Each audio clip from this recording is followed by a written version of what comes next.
omenda no nyalo chopo kare. To mole ni mulo kanyo ni joma thoth yes dwaro mar mondo mi oket omenda maggi e pacho kae to giluoro mana governance system mano mar pacho kae matene ni wanyalo wacho ni gin wechego mago mag telo e pacho kae matene ni in kaka jalony wechego mag uchumi nikech kinde mathoth wang'eyo ni ng'ato ka keto mwandu ne kumoro entiere kod geno no winjo be no yude duoko moro kata return moro manyalo wacho ni jomoko japaro ni obobedo ko yudo return e yo mapiyo piyo kendo yudo return mabup ahinya. Ere kaka in kaka jalony weche mag uchumi ere kaka winjo be ni loso kata lwasi mano mar timo hale pacho kata mano mar governance mar mondo mi joket mwandu kik beda koda wanyalo wacho ni luoro moro mar mondo mi obi oket mwandu nikech nyaka sani wang'eni jatend piny Kenya William Ruto bende osebedo ka luongo kata private investors go mondo bi one kaka nyalo chako keto omenda mag agulu makamano mole.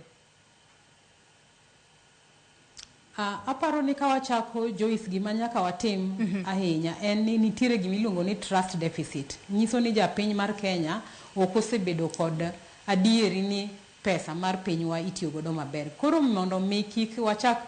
agucho omenda ni kod paro mag chich ma japiny chich kod sirikal ni pesa ni ok dhi tiyo maber. En ni sirikal nyaka nyis gimiluongo ni goodwill. Nyaka koro wane ni nitiere lokruok e yore ma ibro tim godo kata mibro ta godo agucho omenda ni. To ka ng'iyo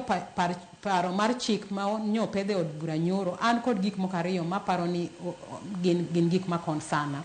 King'iyo kaka setup kuom ranyisi kaka fund no obedo propose ni dhi bedo setup gimiyo teko ahinya minister mar finance gik mang'eny minister mar finance ni kod leeway mondo tim. Mano duoko gimiluongo ni oversight space piny ma miyo ng'ato koro teko omi ng'ato achiel ma koro miyo transparency ok bed ahinya. Koro mago gin gik ma nyaka ng'ie pen chikno kapok olose mondo obed chik. An kod geno ni jo bura biro kawo into consideration weche manyocha ji piny okelo kanyo chitimo public participation ne gin weche mang'eny mondo mi odonj kanyo. Mar ariyo en pricing mar projects. Nyocha nuwinjo chien kucho ni kan ndalo mane wakawo ola mar SGR no wachore ni nengo manoket mar SGR no ok ne nengo ma oromore kode. Koro gin gik manyaka wang'e ni kata debed ni wadwa timo projects godo to nyaka watim pricing margi mondo mi ka return koro wuok to en return moro ma make economic sense. En gima kata ng'ano mane nie ohande owegi nyalo wacho ni nengo no mogono en nengo ma make reasonable ma is reasonable to nigi economic sense. Mar adek en ni ere kaka waketo oversight manyiso ni ere kaka ing'iyo ni to omenda ni tiyo yo makare ma ok ywako bede. Ka ng'iyo kaka pen chikno entiere sani entiere kod gik miluongo ni fuoge manyaka din ma an kod geno ni jo od bura kabiro twake to ging'i gigo mondo mi gidin gi nikech legal framework ema underpin kata e gima loso mise mar chik mar agucho omenda no to ka framework no yom ka mise no yom to wan gadiere ni we are setting ourselves for failure.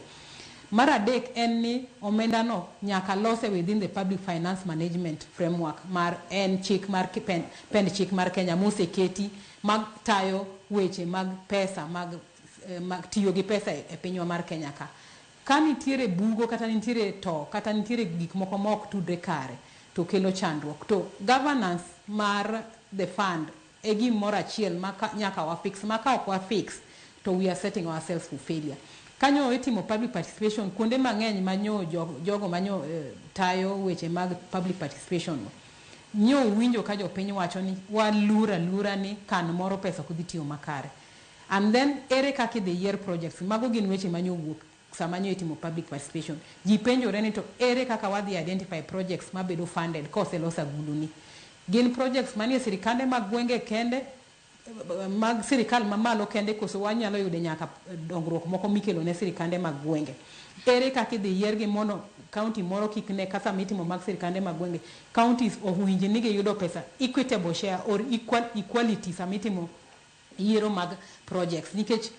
en pesa marwa mar jopiny mar Kenya wate kik bed ni koro kichako tim projects to dongruok go to gibro mana ng'iyo gwenge moko to gwenge moko koro owe oket aside nikech ing'eyo Joyce ni kinde matho sirikal temo ga chwalo dongruok koluwore gi political affiliations. Wan kod geno ni ka olosa agucho omenda ni to mondo mi wabed gi transparency and governance way mar running it nyaka wabed ni equity